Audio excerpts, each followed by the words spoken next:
అందరితో కూడా ఈ మత్తయి సువార్తలో యేసు ప్రభువారు 7 ఉపమానాలు చెప్పారు 13వ అధ్యాయంలో. 7 ఉపమానాలు కూడా ఆయన ఎందుకు చెప్పాడంటే, ఏ పరలోక రాజ్యం అయితే దేవుడు స్థాపిస్తాడని ప్రజలు ఎదురు చూస్తున్నారో, దేనికోసం అయితే ప్రార్థన చేస్తున్నారో, దేని విషయం అయితే ఆశ నిరీక్షణ కలిగి ఉన్నారో, సమరయ స్త్రీ యేసు ప్రభువారు కనిపించినప్పుడు ఆమె ఎంత పాపంలో ఉన్నా కానీ మెస్సయ్య వచ్చినప్పుడు మాకు అన్నీ చెప్తాడంటాం.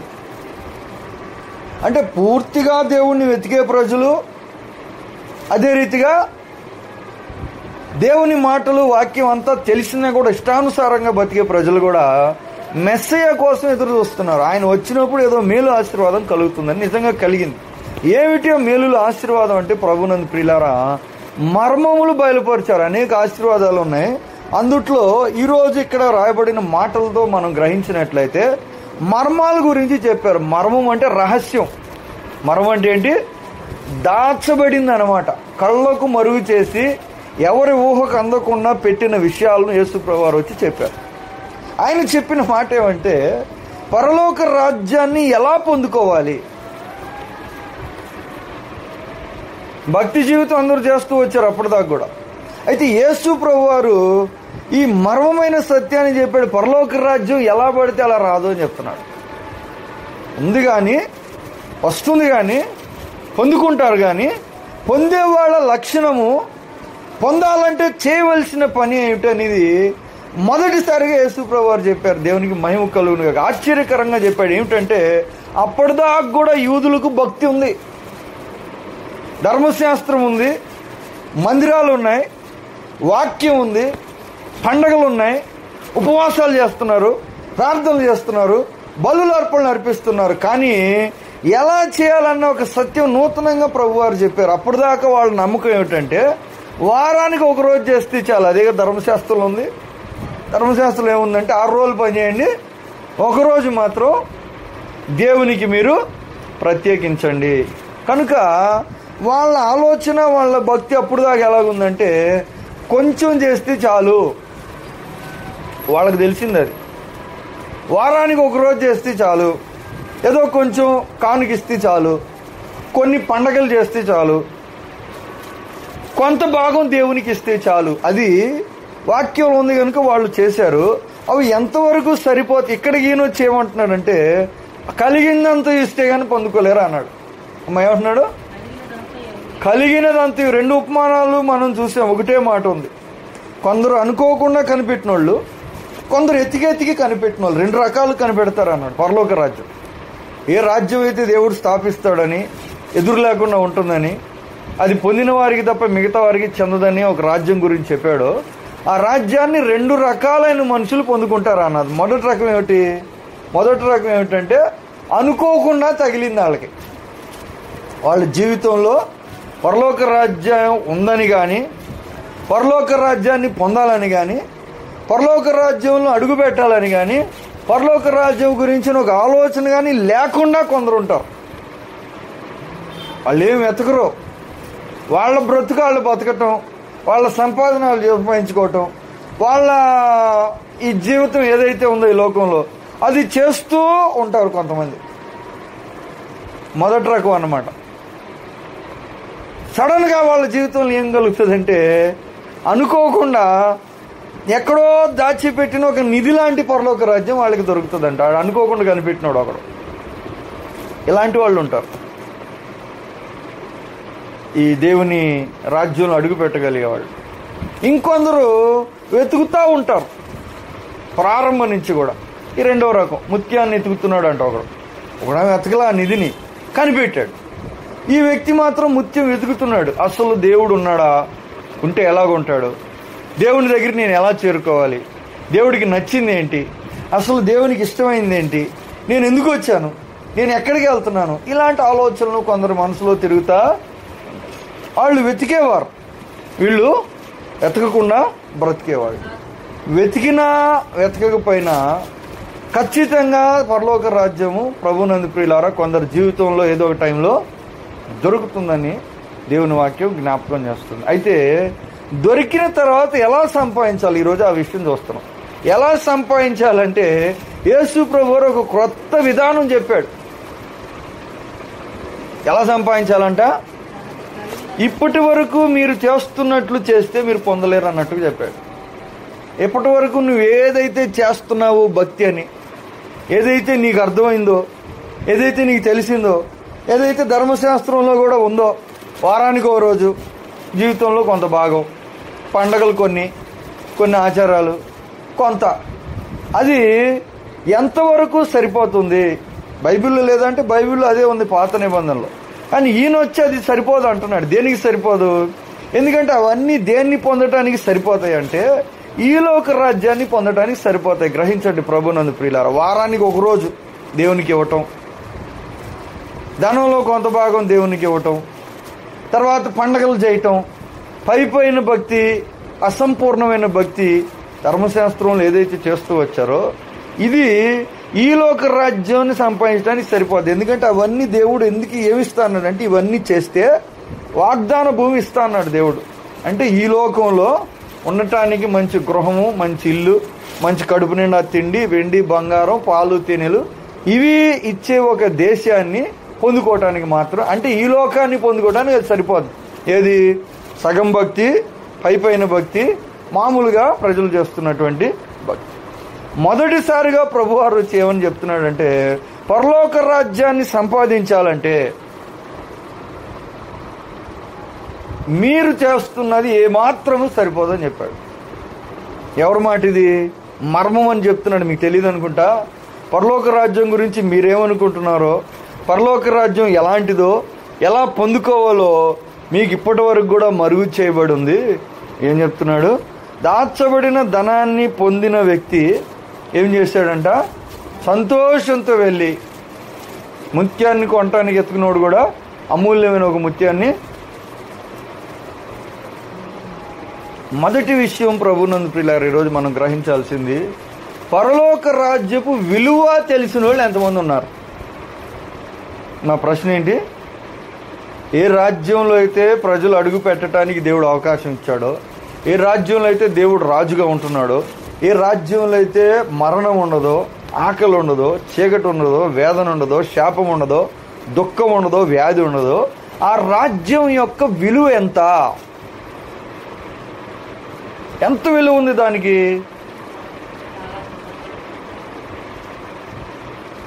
ఇది మొదటి ప్రశ్న.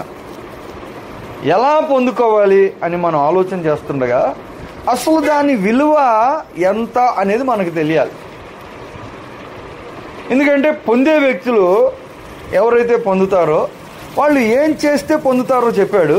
అయితే వాళ్ళ దృష్టిలో ఏం కలిగిందంటే పరలోక రాజ్యాన్ని రెండు రకాలుగా పోల్చాడు. ఎలా పోల్చాడంట? దాచబడిన నిధి అన్నాడు. నిధి అంటే ఏముంటాయి నిధిలో? మా నిధిలో ఏముంటాయి? బంగారు నగలు, వడ్డాణాలు, గాజులు, ముక్కుపోగులు, పైనుంచి కిందకి ఏమేమైతే ఎన్ని రకాలైతే ఉన్నాయో అవన్నీ కూడా ఒకే దగ్గర ఒక పెద్ద బోసాను నిండా పొంగి పొరేలాగా నొక్కి పెట్టి ఎంత విలువ ఉంటుంది దానికి? వెలకెట్టనేటువంటి విలువైన దాంతో పోల్చాడు.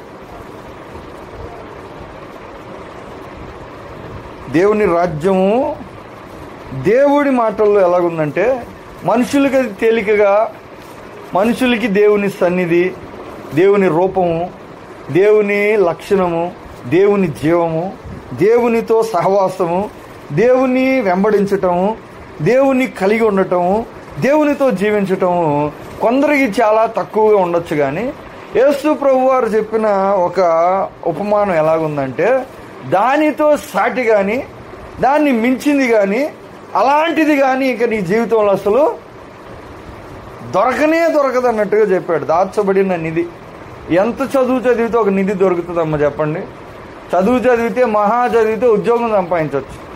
ఇంకా బాగా తెలివితేటలు వ్యాపారం చేస్తే నువ్వు ఇంకా ఏదన్నా బాగా ఆస్తిపాస్తులు కానీ నిధిని దొరకటం అంటే, నిధిని సంపాదించుకోవటం అంటే అది మామూలు విషయం కాదు ప్రభునందు. రెండవది అమూల్యమైన ముత్యము అన్నాడు. ఇక్కడ కూడా ఎలా పోల్చారు ప్రభు గారు? పరలోక రాజ్యంతో అంటే మనం ఏదైతే చేసే విధానాలు ఉన్నాయో మొదటిది దాని విలువ మనం తెలుసుకోవాలి. అసలు దీనికి ఎంత విలువ ఇవ్వాలి. మనం ఏం చేస్తామంటే పనికి వెళ్ళేటప్పుడు, పరీక్షకి వెళ్ళేటప్పుడు లేట్కి వెళ్తామా, టైంకి వెళ్తామా? పరీక్షకి వెళ్ళేటప్పుడు టైంకి వెళ్తాం. పెద్దోళ్ళ దగ్గరికి వెళ్ళేటప్పుడు టైంకి వెళ్తాం. ఏదైనా ముఖ్యమైన ఒక విషయం ఏదైనా మనం తీసుకోవాలనుకోండి, ప్రభుత్వం దగ్గర నుంచో లేకపోతే ఏదైనా అప్లికేషన్ పెట్టాలనుకో ఒక మంచి ఉద్యోగానికి, దాన్ని చాలా జాగ్రత్తగా మనం ఏం చేస్తాం, అన్ని జాగ్రత్తగా చదివి ఫిల్ చేస్తాం. అంటే ఒక విషయం మన జీవితంలో మనం ఎంత శ్రద్ధ చూపెడుతున్నామో దానికి మన జీవితంలో అంత విలువ ఉందని అర్థం. అవునా కాదా?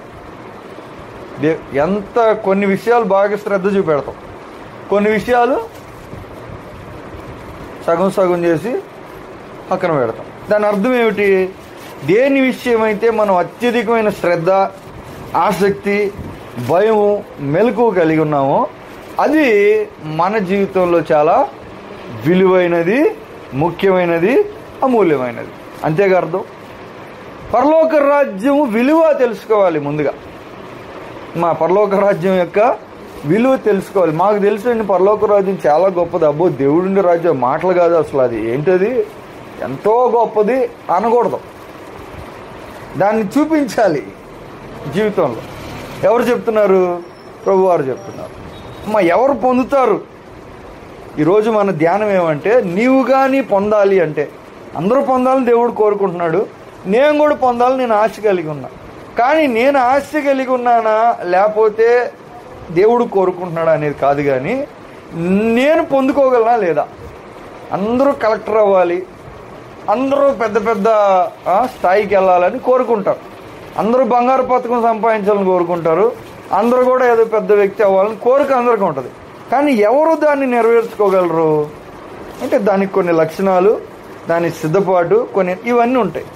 మొదటిది పరలోక రాజ్యకు విలువ ప్రజలకు తెలిస్తే ఖచ్చితంగా వాళ్ళు దాని విషయమైన శ్రద్ధ. ఇక్కడ కనిపెట్టాడండి ఒకడు, అనుకోలా, ఏదో ఆలోచనలో ఉన్నాడు, ఆయన పని ఆయన చేసుకుంటా ఉన్నాడు. మరి ఎతికి ఏదో దున్నుతా దొరికిందో తెలియదు, దున్నకుండానే లేకపోతే నాగలికి తగిలిందో తెలియదు, లేకపోతే దాన్నంటే అది బయటకు వచ్చిందో తెలియదు, మరి లేకపోతే ఏదైనా చెట్టు పాద్దామని తవ్వుతూ మొత్తం మీద పొలంలో ఎక్కడో లోపల ఉన్న ఒక నిధిని కనిపెట్టాడు. కనిపెట్టిన తర్వాత దాని విలువ కానీ తెలియకపోతే అతడు ఏం చేసేవాడు? తవ్వుతా ఉన్నాడు, భోషణం నిండా వజ్రాల నగలు, మూటలు, బంగారం, రకరకాల అమూల్యమైన చంద్రహారాలు, పచ్చలు, ఏవేవో చెప్తా ఉంటారు కదా, అవన్నీ దొరికినాయి అనుకో ఒకడికి. దాన్ని తీసాడు, పక్కన పడేసి మళ్ళీ తవ్వుకుంటా ఉన్నాడు అనుకో, ఆ పత్తి లేకపోతే అవన్నీ ఎత్తా ఉన్నాడు అనుకో, దాని అర్థం ఏంటి?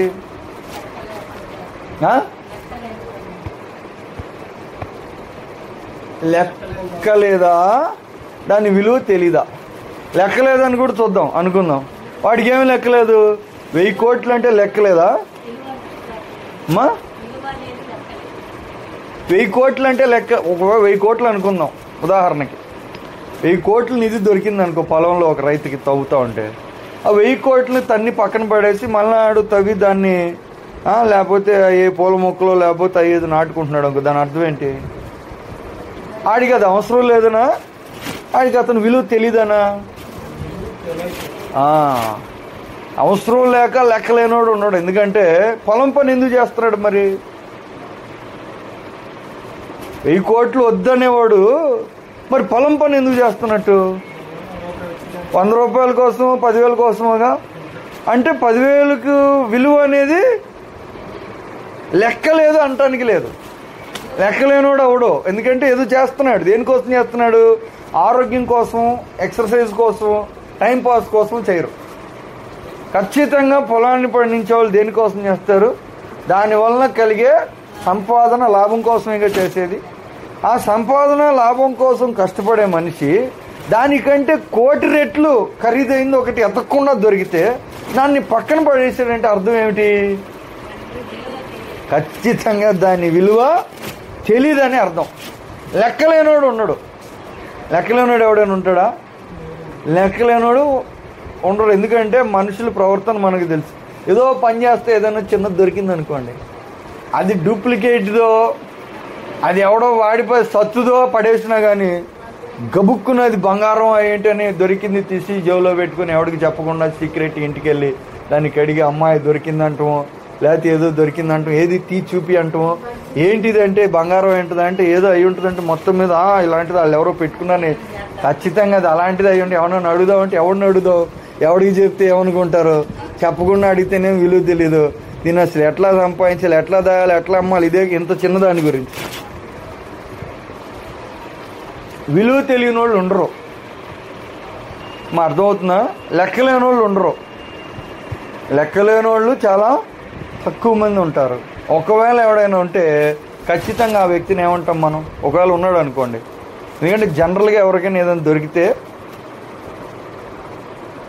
కొంతమంది అలా కూడా చేస్తారు. కొంతమంది చాలా వరకు దొరికింది తీసి దాచిపెట్టుకుంటారు. దాచిపెట్టుకుని ఎలాగైనా దాని రేటు ఎంతో కనిపెట్టి దాని వలన ఏదైనా అమ్మటం లేకపోతే ఏదైనా చేసి సంపాదించడానికి చూస్తారు. చాలామంది ప్రవర్తన ఇలాగ ఉంటుంది. లేదు చూసినా తీసుకోలేదనుకో, దాన్ని అతను ఏమనుకుంటాడు, ఇది డూప్లికేట్ అయి ఉంటుంది,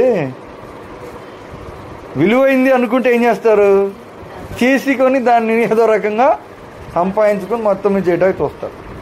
లేదు అది విలువ లేని అనుకున్నాడు అనుకో, అప్పుడు ఏం చేస్తాడు, విలువ లేనిది సత్తుది డూప్లికేట్ది అనుకుంటేనే దాన్ని తీసి పక్కన పడేస్తారు. అమ్మ గ్రహించండి, ఒక్క నగ విషయంలోనూ లేకపోతే ఒక ఉంగరము లేకపోతే చెవి దుద్దు ఇలాంటి దాని విషయంలోనే ఇలాంటి ప్రవర్తన మనం కలిగి ఉంటే, ఒక పెట్టెలో ఇన్ని ఉన్నాయనుకోండి, రోడ్డు మీద పడేసి ఉంటే మనం ఏమనుకుంటాం, ఒకవేళ విలువ లేని అనుకోవచ్చు. ఎందుకంటే లెక్క లేకుండా పడేసి ఉంది కాబట్టి. అది చాలా పెద్ద బోషాను ఇనుప దాంట్లో పెట్టి తాళం వేసి ఎక్కడో గుంత తవ్వి దాచిపెట్టే, ఇది పనికిరాంది కాబట్టి దాన్ని దాచిపెట్టారు అంటాం మనం. ఏమంటాం?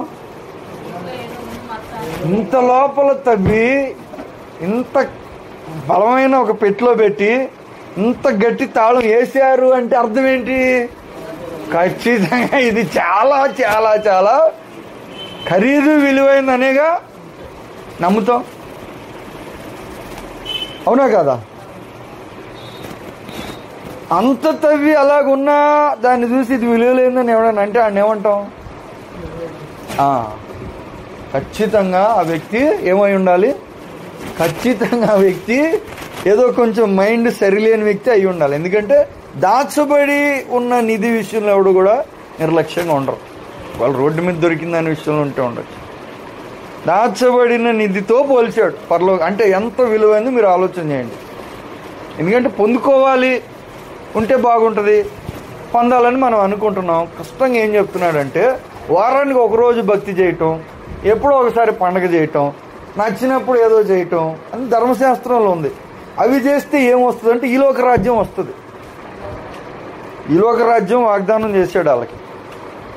చేస్తే ఖచ్చితంగా కూడా జరుగుతాయి. ఈ లోకంలో దేవునికి కొంత భాగం ఇవ్వటం ఇలాంటి మనం చేసినప్పుడు ఈ లోకంలో మనకి ఏం కలుగుతుంది, కొంచెం సమృద్ధి, కొంచెం బాగా అన్నీ కూడా కలుగుతాయి. కానీ పరలోక రాజ్యాన్ని పొందుకోవాలంటే ప్రభువారు చెప్పిన మాట, రహస్యం ఇది, నా మాట కాదు, ప్రభునందు ప్రియులారా, దేవుడు స్వయంగా భూమి మీదకి వచ్చి ప్రేమించి మర్మమైన ఎవడికి తెలియదు అసలు. ఇది ఏ యాజకునికి కానీ ప్రవక్త కానీ విషయం తెలియదు. దేవుడు వచ్చి చెప్పాడు, పరలోక రాజ్యాన్ని దాచబడిన నిధితోనూ అమూల్యమైన ముత్యంతో పోల్చి దాని విలువ తెలుసుకోవాలి. నెంబర్ 1 అంటే అది సాధారణమైన విలువ కలిగింది మాత్రం ఖచ్చితంగా కాదు, ఎంతో విలువైన దాంతో పోల్చాడు.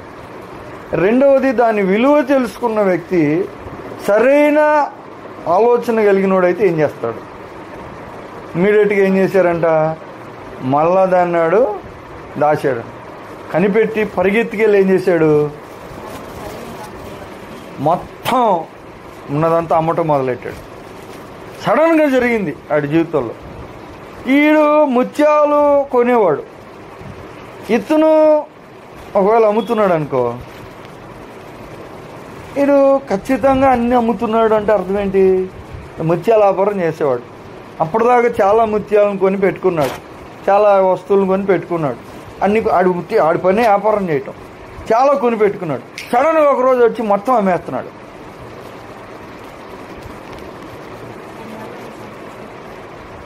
మొత్తం అమ్ముతున్నాడంటే అర్థం ఏంటి? ఈడు రూపాయి కూడా పోనేవాడు, ఈడు చూడగానే ఒక ముత్యం రేటు కనిపెడతాడు, దాన్ని కొని అమ్ముతూ ఉంటాడు. ఇది ఖచ్చితంగా డబ్బుల విషయం, లావాదేవీలు, లాభం సంపాదించడం తెలుసు. ఆడి పని అది, ఆడి బతికేది, ఆడు ఎతికేది అది. సడన్గా అన్నీ అమ్ముతున్నాడు అంటే ఎందుకు అమ్ముతున్నాడు ఇలాగా? డబ్బు విలువ తెలియనోడా ఈడు? వ్యాపార విలువ తెలియనోడా? అప్పుడు దాకా సంపాదించిన వాటి విలువ తెలియనోడా? తెలిసినోడు అమ్ముతున్నాడు అంటే జనాలు ఏమంటారు? ఎందుకు ఇలా చేస్తున్నాడు?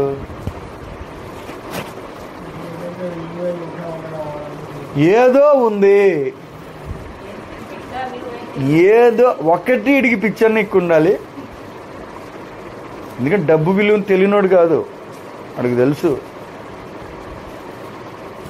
ఏదో ఉంది. సరే చూద్దాం అసలు ఏం చేస్తాడో. ఏం చేస్తాడంటే ఈడేం చేశాడు, మొత్తం అమ్మి ఎందుకు అమ్ముతున్నారంటే నాకు తెలుసు కదా, నేనేం చేస్తున్నాను నాకు తెలుసు కదా, ఇన్ని రోజులు నిన్ను అడిగి చేశానా, ఇన్ని రోజులు నువ్వు చెప్పావా నాకు, మాకు తెలీదా, చూడండాయా అంటాడు. లేకపోతే చెప్తాలే అంటాడు, లేకపోతే ఏదో చేస్తున్నాలే అంటాడు. మొత్తం మీద ఉన్నదంతా అమ్మి ఏం చేశాడు, ముత్యాలు కొనేవాడు ఏం చేశాడంట, మా ముత్యాలు కొనేవాడు ఏం చేశాడు చూడండి మళ్ళీ ఒకసారి. 45వ వచనం, 46వ వచనం, 46.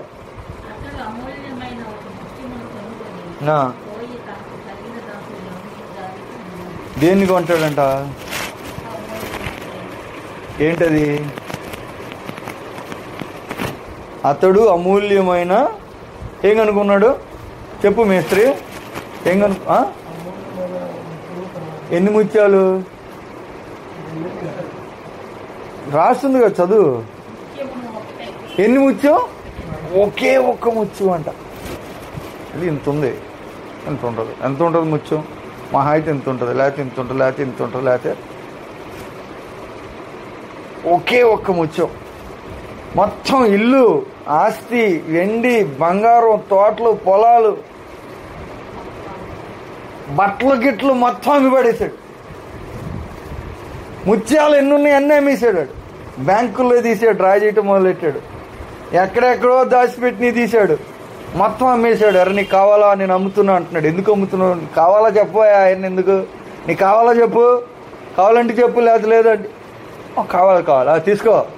ఇదేంద్రా దీనికోసమేగా నువ్వు మొన్న అడిగి తినన్నావు, మొన్న అడిగితే అమ్మనన్నావు, ఇప్పుడే అప్పుడు అమ్మను ఇప్పుడు అమ్ముతాను అన్నానయ్యా, నీకు కావాలొద్దో చెప్పు. సరే కొంటాను, తీసుకో. ఏంటి మొత్తం అమ్ముతున్నాడు? చెప్పలేదు అనుకుందాం, చెప్పలేదు ఎవరికి, చెప్పకుండా అమ్మితే అసలు వీడు అమ్మింది ఒరిజినలా కాదా అనుకుంటారు. అరే ఒరిజినల్ అమ్మాడు, మైండ్ సరిగ్గా ఉందా లేదా? మైండ్ సరిగ్గానే ఉంది. అసలు ఏంటి చేసే పని? సరే చూద్దాం, మనకెందుకులే, మనం తీసుకుని ఇంకా జనాలు ఏం చేస్తారు? చూడండి, కొన్నోడు సంతోషపడతాడు, దుఃఖపడతాడా? వీడు అమ్ముతున్నాడండి ముత్యాలు, ఇంతకుముందు అమ్మలా, ఎన్నిసార్లు ఎంత బతిలాడినా అమ్మలా. అరే నీళ్ళు నాకు ఈరా, స్థలం నాకు ఈరా, లేకపోతే పక్కన ఉంది నాకు ఈరా అంటే నేను ఇవ్వనయా, నాకు కావాలి, నేను ఇవ్వను, నువ్వు ఎన్ని లక్షలు ఇచ్చినేవను, కోట్లు ఇచ్చినేవను అంటాడు. అమ్మటం ఇష్టం లేనాడు అన్నాడు. సడన్గా ఇప్పుడు ఏమంటున్నాడు? కొనేవాడు సంతోషపడతాడా, సంతోషపడ్డా? వీడు ఏదైతే అమ్ముతున్నాడో దాన్ని కొనేవాడు మహా సంతోషపడతాడు, వీడు బాధపడుతున్నాడు. అమ్మేవాడు ఇంకా సంతోషంగా అమ్ముతున్నాడు. చూడండి ఇప్పుడు పరలోక రాజ్యం యొక్క డైనమిక్స్ ఎలాగుంటాయంటే, కొనేవాడు సంతోషపడతాడు, అబ్బో నేను స్థలం కొనేసాను, ఆడిది పలానోడిది 600, నేను అది సంపాదించేసే లేకపోతే ఇది సంపాదించేసే, మొత్తం మీద ఏదో అనుకుంటాడు, కొనుక్కున్నాడు హ్యాపీగా, మంచిదే అమ్మేడు, దాంట్లో మంచిదే. కొనేవాడు మహా సంతోషపడతాడు, వీడు ఇంకా ఎక్కువ సంతోషంగా అమ్ముతున్నాడు. ఇప్పుడు పిచ్చెక్కిందంటే పిచ్చెక్కలేదు, మంచిగానే ఉన్నాడు. చెప్పాడు అనుకోండి, ఉదాహరణకి, ఎందుకు అమ్ముతున్నావు అంటే, నేను ఇంకా మంచిది ఒకటి కొనటానికి అమ్ముతున్నాను. ఎక్కడుందంటే నేను చెప్పను. ఏం కొంటావు, నీకు అనవసరం అదంతా, కొన్నాక చూపెడతా, కొన్నాక తెలుసుద్ది నీకు, ఇప్పుడు నీకు చెప్పను నేను అని అంటాడు. లేకపోతే ఏదో ఒక చోట కొన్నాను, ఒక మంచి ముచ్చి ఒకటి కొన్నాను, దానికోసం అమ్ముతున్నా, లేకపోతే నేను ఎందుకు అమ్ముతా, లేదా డౌట్ పడుతున్నాడు అనుకోండి, జనాలు డౌట్ పడుతూ ఉంటారు, నిజమా కాదా నిజమా కాదా నిజం. ఎందుకంటే అనుమానాలు ఎక్కువ జనాలకి, ప్రజలకి అనుమానాలు ఎక్కువ అన్నమాట, ఎక్కలేని అనుమానాలు.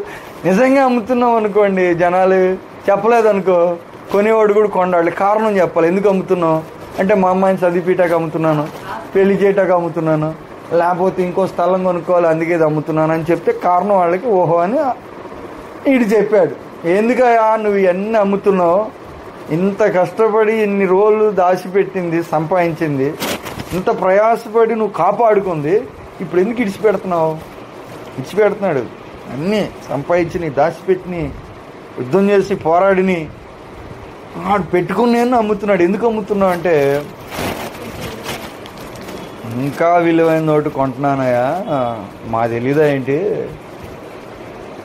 నీకు కావాలంటే చెప్పు, వేరేవాడికి అమ్ముతా, నీ ఇష్టం, నేనైతే అమ్ముతా, ఇంకోటి కొనుక్కుంటా అంటే, ఆ కొనేవాడు ఆ ముత్యం ఏంట్రా అసలు, కొనుక్కుంటాడు. సరే నాకు కావాలయా, నేను కొనుక్కుంటాడు. అసలు వీడు కొని ముత్యం ఏమై ఉంటుంది, జనాలు ఎదురు చూస్తూ ఉంటారు. వీడు ఇంత అమ్మి కొన్నాడంటే అసలు దాన్ని మనం చూడాలి. అర్థమవుతుందా?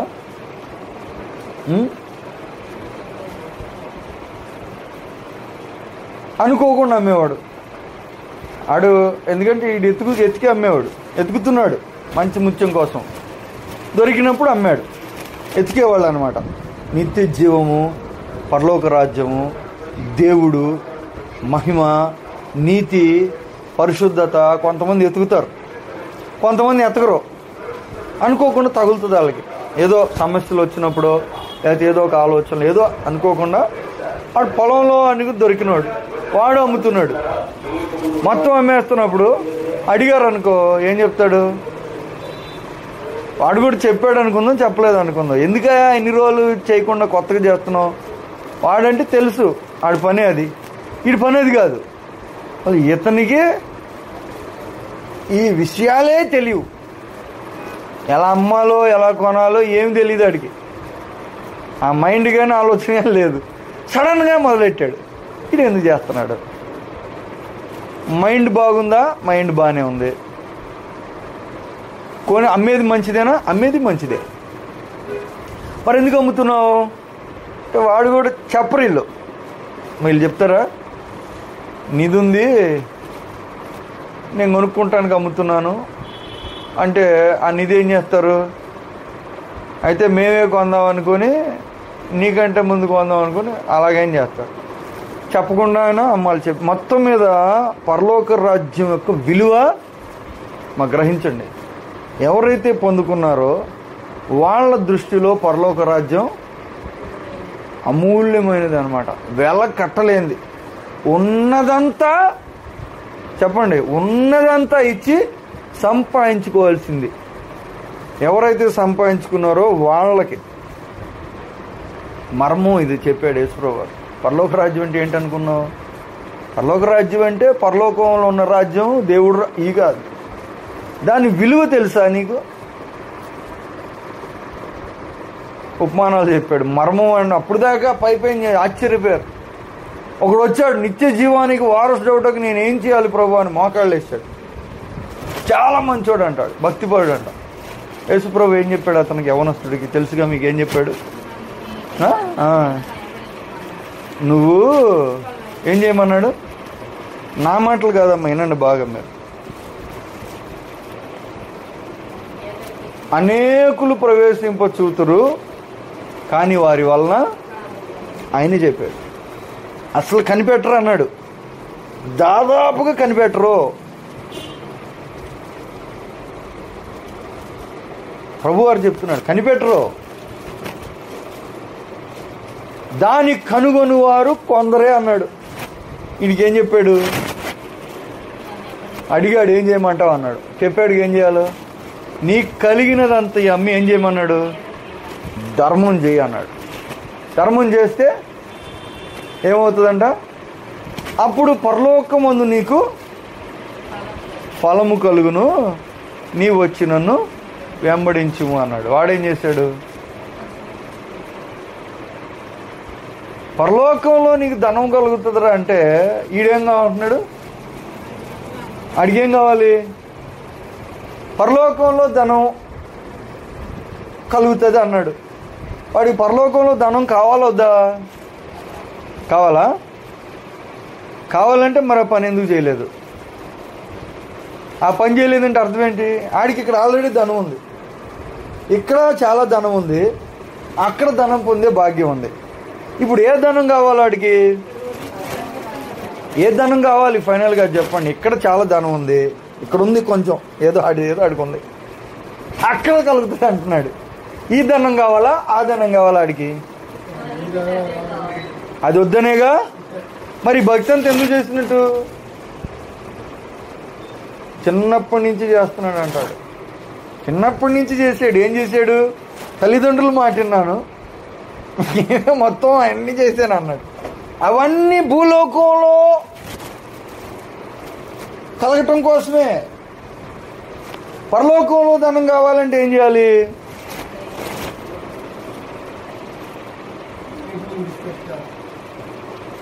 ఒకటి దాని విలువ తెలుసుకోవాలి. ఆడికి విలువ తెలియదు. దాని విలువ చెప్పాడు. కనుగొని వాళ్ళు కొందరే అన్నాడు. అందుకని పరలోక రాజ్యము ప్రభునందు ప్రియులారా డబ్బుతో సంపాదించేది కాదు. మరి చూడండి, ధనం ఇచ్చి కొనేది కాదు. ఒకడు వచ్చి సిమోన్ అనే ఒక గారడీవాడు అపోస్తలుల పాదాల యొద్ద బోళ్ళంత డబ్బులు పెట్టి, నువ్వు ఎవరిని ఎత్తి మీద చేయబెడితే వాడికి పరిశుద్ధాత్మ వచ్చేస్తుంది, వాడు ఆల్రెడీ మంత్రగాడు. ఫిలిప్ చేసే అద్భుతాలు విని వాడు ఆశ్చర్యపోయాడు. నేను ఇంత మంత్రాలు చేస్తేనే కలగంది, ఈ ఊరికే ప్రార్థన చేస్తే అయిపోతుంది, అసలు ఈడేది పెద్ద మంత్రగాడిలాగా ఉన్నాడు, అసలు ఈ మంత్రం ఈ శక్తి నాకు కావాలని చెప్పి ఎలా వస్తుందని చూస్తే పేతురు చేయబెడితే వస్తుంది. కాబట్టి పేతురు దగ్గరికి వెళ్ళి డబ్బులు పెట్టాడు. నేను ఈ డబ్బులు ఇస్తా, నాకు ఇది శక్తి నువ్వు ఇవ్వు అన్నాడు. ఎవరిని ఎత్తి మీద నేను చేయబెడితే వాడికి పరిశుద్ధాత్మ వచ్చేయాలంటే పేతురు అన్నాడు, ఇది డబ్బులతో కొనేది కాదయా, డబ్బులకు సంబంధించింది కాదు. మరి చూడండి, పరలోక రాజ్యము ధనంతో సంపాదించేది కానీ కాదు ప్రభునందు ప్రియులారా. ఎందుకంటే ఇక్కడ దాని విలువ మనం గ్రహించడం కోసం, దాన్ని ఎవరు పొందుతారని ఒక సత్యం చెప్పడం కోసం చెప్పాడు. ఎవరు పొందుతారు? ఈ లోకంలో చాలా పొందుతారు భక్తిపరులు, డౌట్ లేదు. దేవుణ్ణి ప్రేమించి భక్తి చేసేవాళ్ళు ఈ లోకంలో చెప్పాడు అప్పటికే. పరిసయ్యులు ధనాన్ని ప్రేమిస్తూ ఉండేవాళ్ళు అంట. చాలామంది ధనవంతుడు అందుకే చెప్పాడు, సూది బెద్దంలో దూరటం కంటే అంటే ఏది తేలిక అన్నాడు. మీరు పరలోకం వెళ్ళటం కంటే ఏం చెప్పాడమ్మా? ఎవరు వెళ్ళటం కంటే ధనవంతుడు లేక ధనాన్ని ఆధారం చేసుకునేవాళ్ళు, ధనాన్ని ప్రేమించేవాళ్ళు, ధనానికి ఒక గొప్ప స్థానం ఇచ్చేవాళ్ళు పరలోకంలో ప్రవేశించటం కంటే ఒంటి సూది బెజ్జంలో అంటే ఎంత తేలిక చెప్పండి. ఇప్పుడు నా మాట ఇది, పరలోక రాజ్యం గురించి ప్రభువు చెప్పిన సీక్రెట్ ఇది, మా మర్మం చెప్తున్నాడు. అనేకులు కనిపెట్టలేరు అన్నాడు. ఎవడు కనిపెడతాడు? దాని విలువ తెలిసినోడు కనిపెడతాడు. విలువ తెలిసినోడు ఏం చేస్తాడు? సంపాదించుకోగలడు. ఆ నిధి అమూల్యమైందని తెలియనోడు దాన్ని పక్కన పడేసి మళ్ళా పొలం దున్నుకుని ఆడేదో మొక్కలు నాటుకుంటూ ఆ పొలం పని చేసుకుంటూ ఉండేవాడు. లేకపోతే ముత్యం విలువ తెలియనోడు ఏం చేసేవాడు? ఆ అమూల్యమైన ముత్యాన్ని పక్కన పడేసి సత్తు ముత్యాలు కొనుక్కునేవాడు. వాడు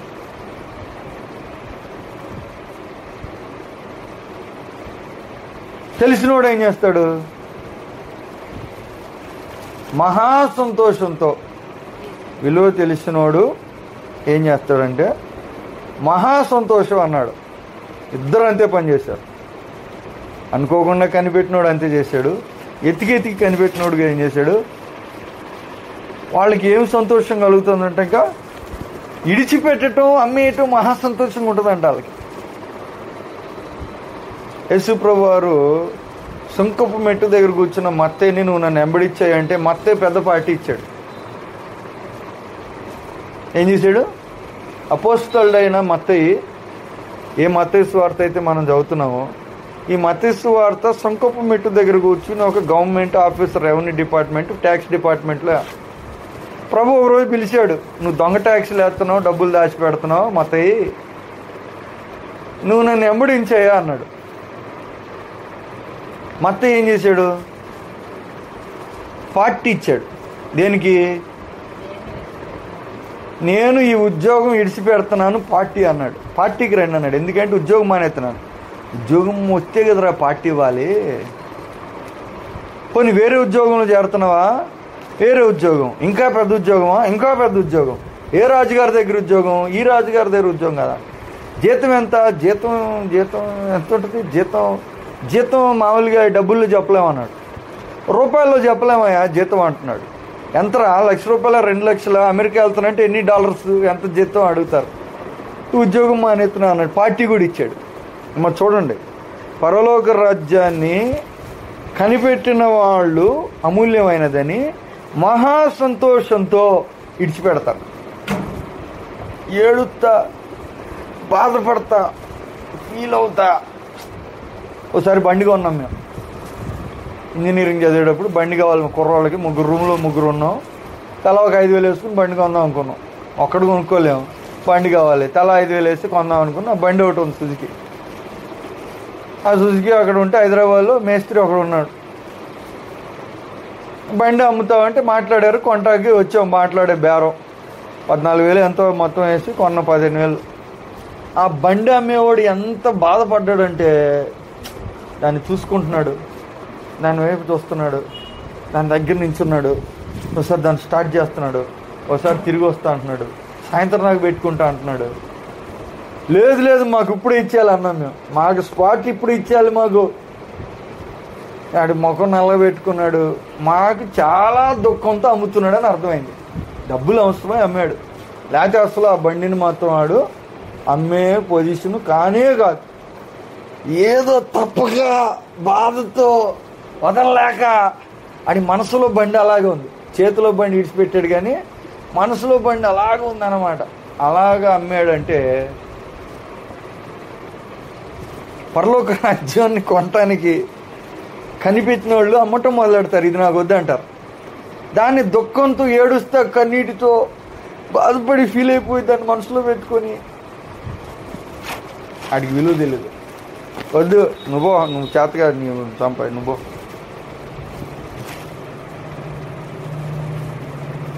ఉద్యోగం ఇచ్చిపెట్టాడు. సంతోషంగా పార్టీ ఇచ్చాడు. ఎందుకురా అన్నారు. నాకు యేసు ప్రభు వారు చేపలు పెట్టి ఉద్యోగం ఇచ్చాడు. చేపలు పెట్టి ఉద్యోగం ఏందిరా? నువ్వు డబ్బులు పెట్టి ఉద్యోగం అని చేపలు పెట్టి ఉద్యోగం. హ్యాపీగా ఉన్నాడు, మహాసంతోషంతో.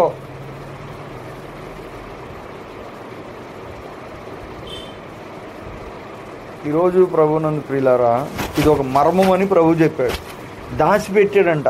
ఎవడు పొందుతాడు? ఎవరికి తెలీదు. పరలోక రాజ్యం ఉంది, అలా ఉంటుంది, ఇలా ఉంటుంది అంటున్నాడు కానీ ఎవరు పొందుతారు అనేది ఎవరికి చెప్పలా ఆ దేవుడు. ప్రవక్తలకు తెలీదు, రాజులకు తెలీదు, పరిచయులకు తెలీదు, యాజకులకు తెలీదు. వారానికి ఓ రోజు భక్తి, కొన్ని పండుగలు అది సరిపోద్ది అనుకుంటున్నారు. మొట్టసారి వచ్చి కలిగిందంతగా అమ్మాలా అన్నాడు. 2 సార్లు చెప్పాడు ఒకటే మాట.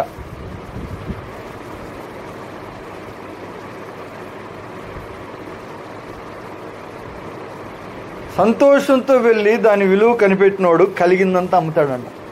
ఇక మీదట నాకేమొద్దు, ఉద్యోగం వద్దు అన్నాడు. నాకు ఈ పడవద్దు, నాకు ఈ వలొద్దు, నాకు ఇక అసలు ఇది. పేతురు, అంద్రియ పడవ వల్ల ఇడిచిపెట్టారు. మత్తయి ఉద్యోగం విడిచిపెట్టాడు. మోషే సింహాసనం విడిచిపెట్టాడు. ఇంకొంతమంది ఈ లోకంలో ఎందుకు ఇడిచిపెట్టారు? సంతోషం విడిచిపెట్టారు, మళ్ళీ బాధపడతా కాదు. ఎందుకంటే వాళ్ళకి ఏం తెలుసు? పరలోక రాజ్యం యొక్క విలువ వాళ్ళకి తెలుసు అని అర్థం. మహా సంతోషంతో ఒక్కొక్కటి దూరం చేసుకోవటం మొదలెడతారు. ఏదైతే దాచిపెట్టుకున్నారో, దగ్గర చేర్చుకున్నారో వాటిని ఒక్కోటి తనకు కలిగినదంతయు అమ్మి ఏం చేస్తారు? ఏం చేస్తారంట? చెప్పండి, ఏం చేస్తారు? ఆ పొలమును కానీ ముత్యాన్ని కానీ, అంటే పరలోక రాజ్యాన్ని సంపాదించుకుంటారు. ఏం చేస్తారు? సంపాదించుకుంటారు. అంటే ఊరికే వచ్చేదైతే కాదు, ఊరికే వచ్చేది కానే కాదు. చాలామందికి ఈ విషయం గ్రహింపు కలగటం లేదు.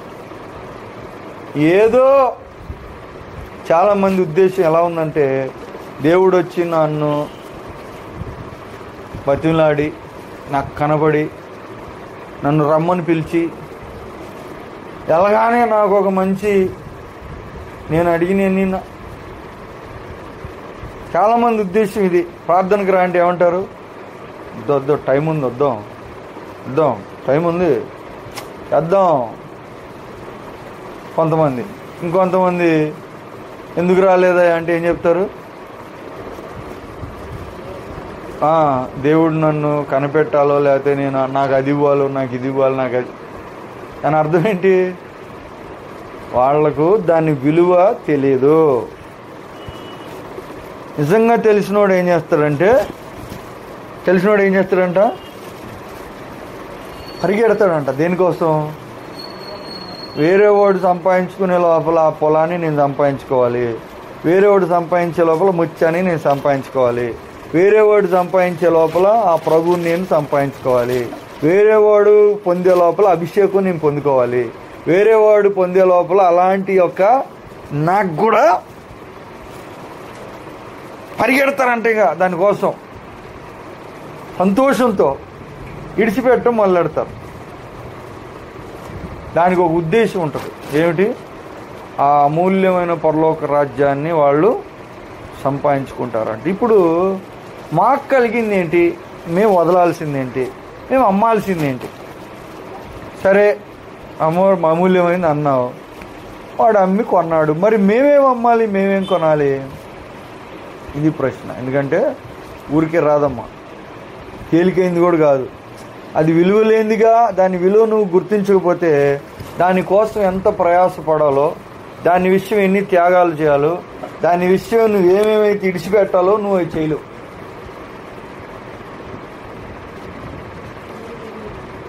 విలువ తెలియకపోతే చేయలేవు, విలువ తెలిస్తేనే చేయగలవు. ఎందుకంటే దాని కొరకు విడిచిపెట్టాల్సినవి చాలా ఉన్నాయి. మొట్టమొదటిది ఏమి విడిచిపెట్టమన్నాడు? బైబిల్ అంతా కూడా ఆ తర్వాత ఎక్స్ప్లెనేషన్ ఇచ్చారు ఆ పత్రికల్లో. ఏమేమి విషయాలు ఒక మనిషి తన హృదయంలోంచి పక్కన పెట్టేయాలి.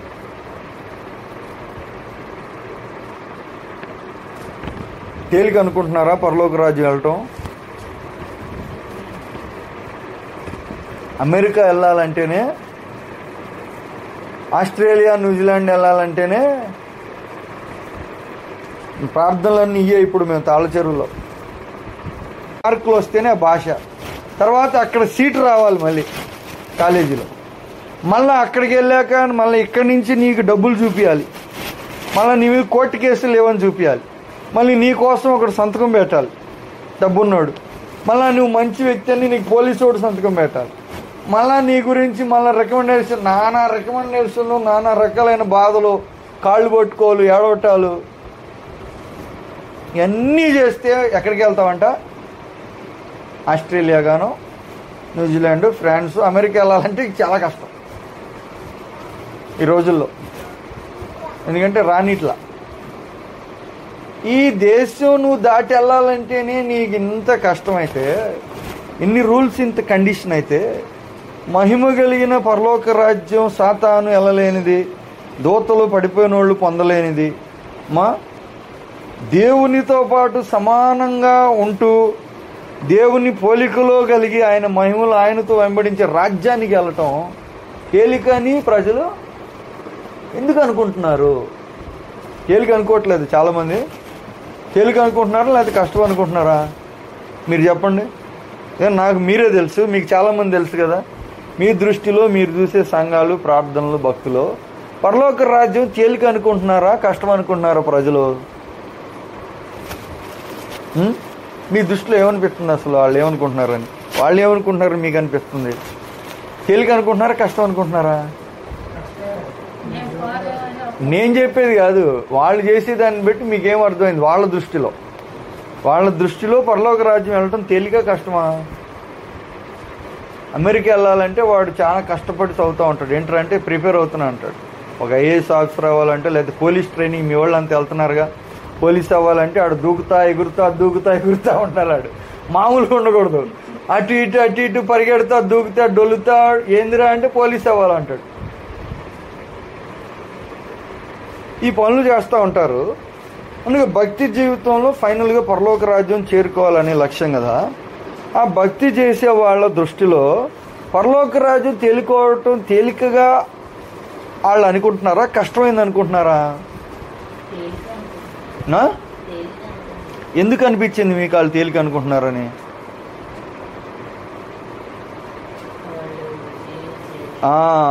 వాళ్ళు దానికోసం ఎంత కష్టపడుతున్నారో ఆ కష్టాన్ని బట్టి మనం ఏం కనిపెడతాం?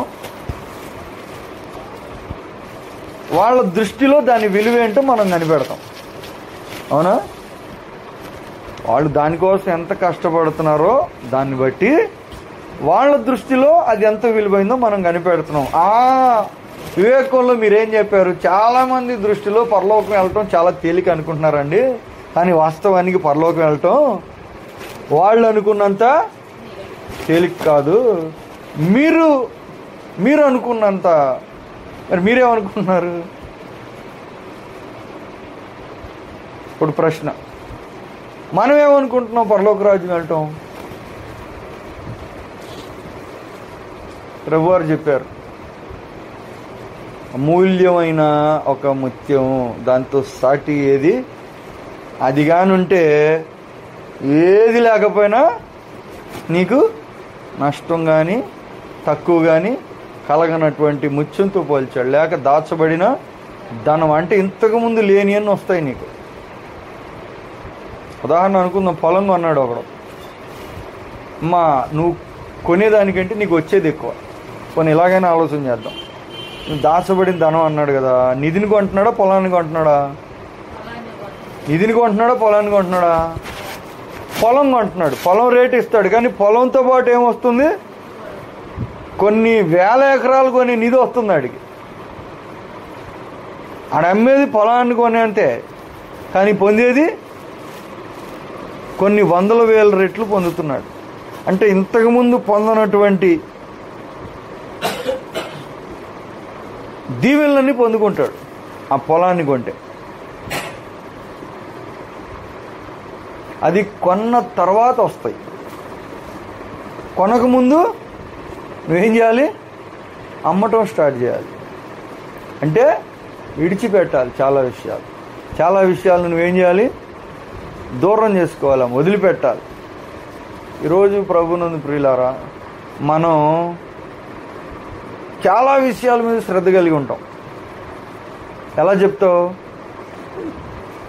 చెప్తావు చాలా విషయాల మీద శ్రద్ధ కలిగి ఉన్నామని? ఎలా చెప్తావు అంటే, అది లేకపోతే నువ్వు ఎంత బాధపడుతున్నావో దాని మీద నీకు అంత శ్రద్ధ ఉన్నట్టు. అంతేగా అర్థం? లేదనుకోండి, అది లేదని చాలా ఫీల్ అవుతున్నావు అనుకో, అసలు ఎంత ఫీల్ అయిపోతున్నావు అంటే అంత నీకు అసలు బాధపడ. దాని మీద లేకపోతే నువ్వు అసలు ఏం పట్టించుకో. ఉంటేనే చాలా విషయాలు మనం శ్రద్ధ కలిగి ఉంటాం మనం. కనుక అవి లేకపోతే ఏమవుతాం? బాధపడుతూ ఉంటాం. అవన్నీ మీరు ఏం చేయాలంటే ఇక ఎవరినైనా అడిగామనుకో, కొంతమంది బట్టలు లేవని ఫీల్ అవుతూ ఉంటారు, ఒకటే ఫీల్ అయిపోతూ ఉంటారు, ఏం లేవండి బట్టలు లేవండి. ఎంతో ఒక ఆమె వచ్చి జుట్టు లేదు అంటుంది, జుట్టు లేదని ఫీల్ అవుతుందంట. ఆమెకేం కావాలి ఇప్పుడు? ఎక్కడికి వెళ్ళినా ఇంకా ఆమె జుట్టే చూస్తుంది, ఇంకా ఆమెకేం కావాలంటే జుట్టే చూస్తూ ఉంటుంది. ఇక్కడ కాదులే అది కలిగి ఉంటాం, బాధపడతాం. అందుకనే ఇప్పుడు బట్టలు లేవని బాధపడతా ఉంటాడు, ఒకటి జుట్టు లేదని బాధపడుతూ ఉంటాడు, ఇంకోటి ఏదో లేదని బాధపడుతూ ఉంటారు, ఇల్లు లేదని బాధపడతారు, కొంతమంది రకరకాలైన విషయాలు లేవని బాధపడుతూ ఉంటారు. అంటే అవన్నీ శ్రద్ధ కలిగి ఉంటారు. కానీ అసలు నీకు దేని మీద ఉండాలి శ్రద్ధ అంతా? పరలోక రాజ్యం మీద, ఆ మహిమ మీద, ఆ దేవుని సహవాసం మీద, ఆ రూపం మీద. కానీ అది కావాలంటే చాలా విషయాలు మనం విడిచిపెట్టాలి. చాలాసార్లు నిద్ర అంటే చాలా ఆసక్తి ఉంటుంది మనకి, అందరికీ ఉంటుంది, ఒకరికి లేదని చాలామందికి ఉంటుంది నిద్ర మీద ఆసక్తి. ఎందుకంటే నేను కూడా పడుకోవటానికి బాగా పడుకుంటాం, పని చేసినాడు పడుకోవాలని. తిండి మీద ఉంటుంది ఆసక్తి చాలామందికి ఉంటుంది. చాలామంది ప్రార్థన భక్తిపరులకు కూడా ఉంటుంది అన్నమాట, తిండి మీద ఉంటుంది, నిద్ర మీద ఉంటుంది. తర్వాత ఈ లోకంలో ప్రజలు మమ్మల్ని తక్కువ అనుకుంటారేమో అని తక్కువ అనుకోకూడదు అన్న దాని మీద చాలా ఆసక్తి ఉంటుంది. ప్రార్థనకి వెళ్ళే వాళ్ళకే తక్కువ అనుకోకూడదు అనమాట వేరే వాళ్ళు. అందుకని వాళ్ళు ప్రజలు మమ్మల్ని తక్కువ అనుకుంటారేమో అని, వాళ్ళ దృష్టిలో తక్కువ అవ్వకూడదని చాలా విషయాలు తెచ్చుకుంటారు. వీళ్ళకి దాని మీద లేకపోయినా ఆడెవడో ఏదో అనుకుంటాడని వాళ్ళ గురించి వీళ్ళు అనుకోకూడదని వీళ్ళు అనుకొని వాళ్ళ దృష్టిలో బాగుండాలని చాలా విషయాలు ఇవన్నీ చేస్తూ ఉంటారు.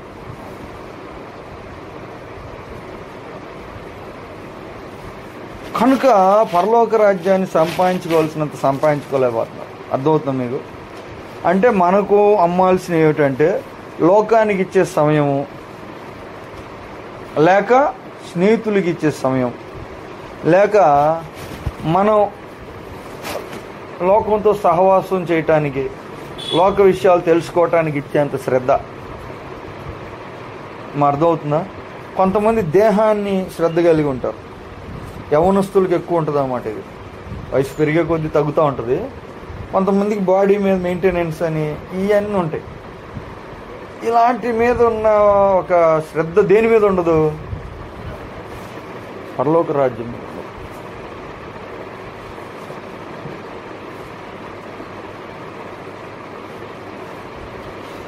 చాలా విషయాలు, లోకంలో చాలా విషయాలు లేవని బాధపడతాం, అంటే దాని మీద శ్రద్ధ ఉందని అర్థం.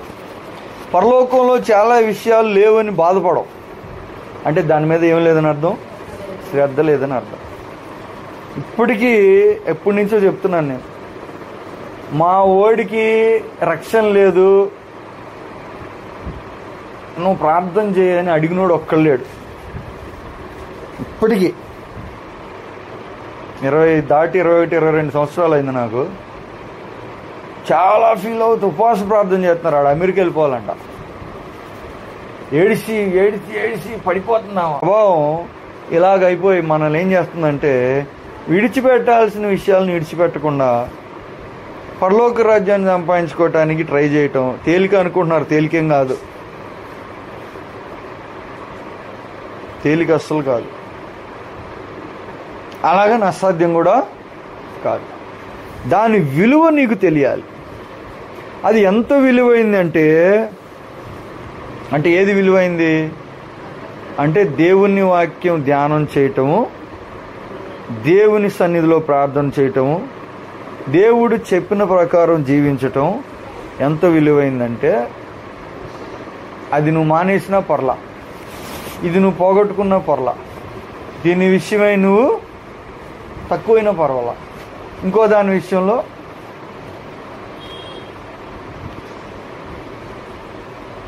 సాధారణమైంది కాదు. పరిశుద్ధత గ్రహించండి అమ్మ, అనుభవ జ్ఞానంతో నేను చెప్తున్నాను. సాతాను కూడా భూమి ఎంత ఇస్తా అన్నాడు. ఎవరికి?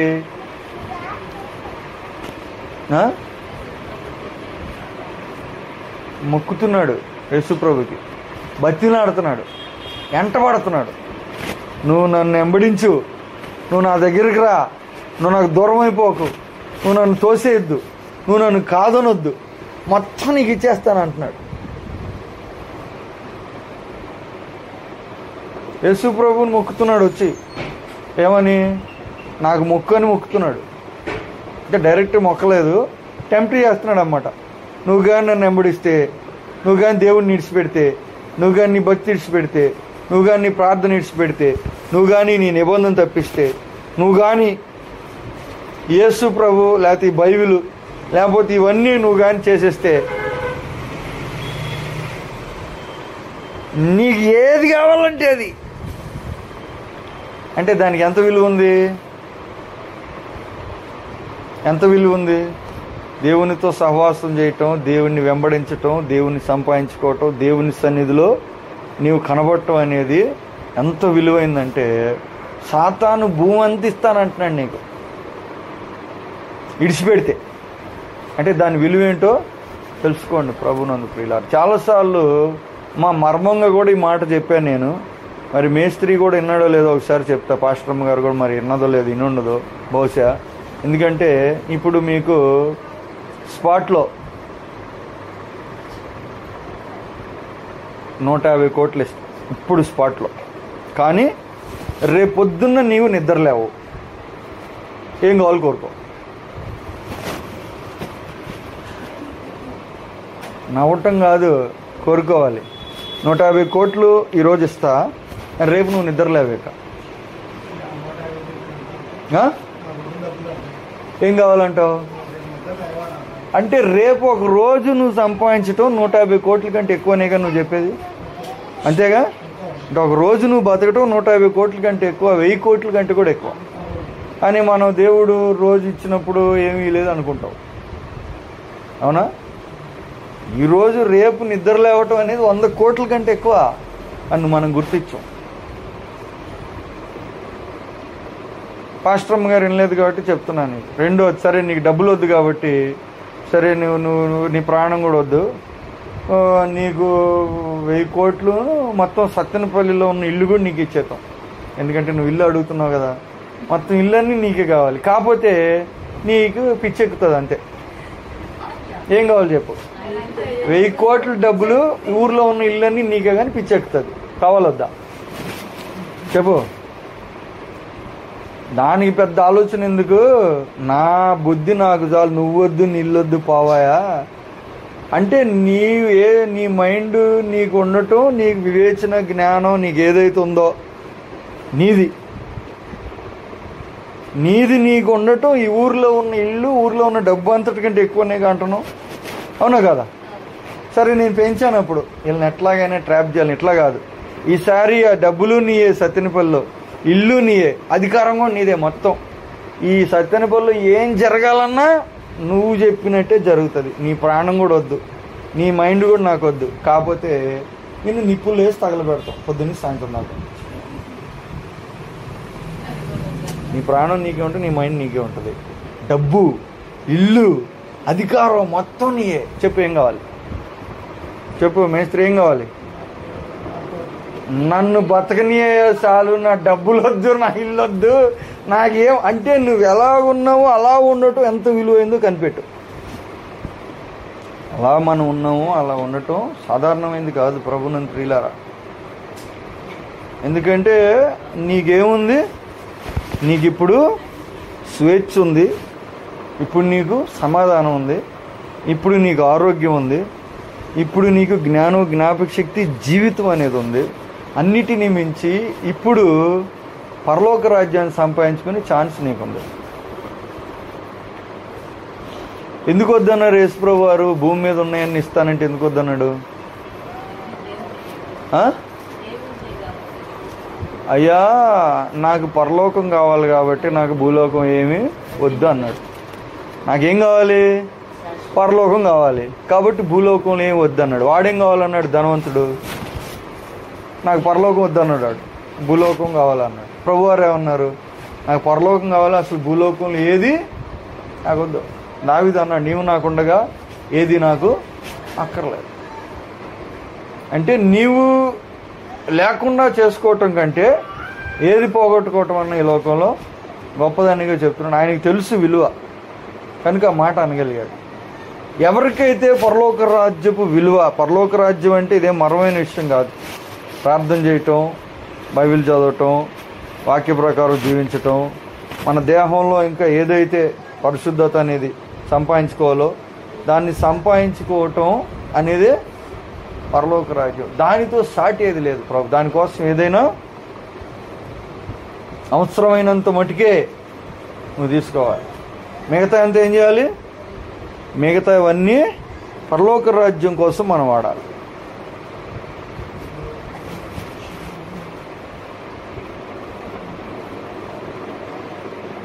అప్పుడు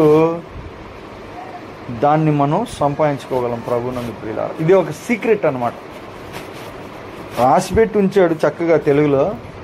చాలాసార్లు ఒక్కొక్కడు ఒక 20-30 సార్లు చదివి ఉంటారు, కానీ ఎవరు కూడా వినుట మట్టుకు విందురు కానీ గ్రహింపనే గ్రహింపరు, చూచుట మట్టుకు చూతురు కానీ ఆచరణలోకి ఎందుకు దేవుని రాజ్యాన్ని అనేక మంది చేరుకోలేరు? ఇది మనం ఆలోచన చేస్తూ మనం చేరుకోవాలంటే ఏం చేయాలి అనే ఒక తీర్మానం ఈరోజు తీసుకోండి ప్రభువుని ప్రియులారా. ఎందుకంటే అమూల్యమైందని నువ్వు గ్రహించకపోతే, దానికోసం ఏదైనా విడిచే ఒక మనస్సు నీకు లేకపోతే,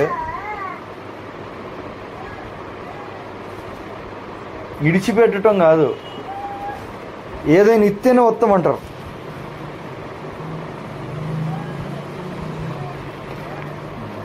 రావటం కోసం విడిచిపెట్టి రావటం కాదు. వస్తే మాకేమన్నా ఇస్తావా, అలా అయితే వస్తామన్నట్టుగా ప్రజలు ఆలోచన చేస్తున్న కారణం చేత పోగొట్టుకుంటున్నారు.